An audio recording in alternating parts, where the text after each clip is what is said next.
Hello everyone, এই ফুলটা আমার কাছ থেকে অনেকদিন থেকে একজন চাইছিল, তাই আজকে বাধ্য হয়ে গেছি দিয়ে ওকে দিয়ে দিলাম। আর এটা কি তোমরা চিনতে পারছো? অ্যাকচুয়ালি এটা হচ্ছে একটা চাল কুমড়ো। আমাদের অঞ্চলে তো এটাকে চাল কুমড়ো বলা হয়, তোমাদের অঞ্চলে কী বলে কমেন্ট করে জানাবে। আর এটা কিন্তু আমরা আগে দেখিনি, তাই এটা অনেকটা বড় হয়েছিল। এটা প্রথমে দেখেছে আমার বাবা, আর ও বললো এখনই পেরে নিতে, এটা আর বড় হলে নাকি টক টক হয়ে যাবে। আর উনি নাকি এসেছে আমার গাছের নতুন নতুন সবজি খেতে। আর তাই তিনি আজকে বিকেলে নিজে নিজেই মই নিয়ে উঠে গেল এটা পাড়ার জন্য। আর উনি বলতেছে যে নিজের গাছের সবজি পাড়ার মধ্যে আলাদা একটা মজা আছে। আর দেখো এই কুমড়ো গাছটা এখান দিয়ে ঝোপ বেয়ে চালে উঠে গেছে। আর আমার এই গোলাপ গাছটার উপর দিক দেখো সবগুলো ফুল শুকিয়ে গেছে। শীতকাল তো চলেই গেছে, আর এখন গরমকালে সূর্যের আলো সরাসরি এসে এই গাছটাতে পড়ে।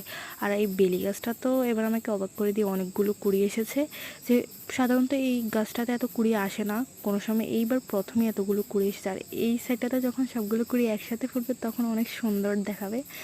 আর এমনিতে তো প্রত্যেক বছর এই গাছে 2-3টে ফুল আসে, কমজোর বেশি কি 10-12টাতে যায়। এবার তো দেখো অনেকগুলো এসেছে, অনেকগুলো ফুল এখনও রয়েছেও গাছে ফুটন্ত অবস্থায়, আর অনেকগুলো ঝরে পড়েও গেছে পচা পচা। আর ছেলে মেয়েদেরকে তার আমি মানে কতক্ষণ আমি এর পাহারা দেবো, ওরা চুরি করে করেই নিয়ে যায়। যাই হোক, আমি যথেষ্ট চেষ্টা করি গাছগুলোকে পাহারা দেওয়ার। আর এখান দিয়ে দেখো আমার বাবাই চাল কুমড়োটা কেটে নিয়েছে। আর এটার এক পাশ কেন জানি বাঁকা, জানি না। এটা অনেকটা বড় হয়েছে, আগে যেগুলো পেরেছিলাম সেগুলো অনেক ছোটো ছিল। আর এটার গায়ে কেমন সাদা সাদা পাউডারের মতো দেখো আমার হাতে লেগে গিয়েছে। আর আমার বাবা এখানে এই ক্যাপসিকামটা কেটে দিচ্ছে, বলছে আজকে এটা দিয়ে নুডলস রান্না করতে। এটা সাইজ একটু ছোট, আগে যেটা পেরেছিলাম সেটা অনেকটা বড় ছিল।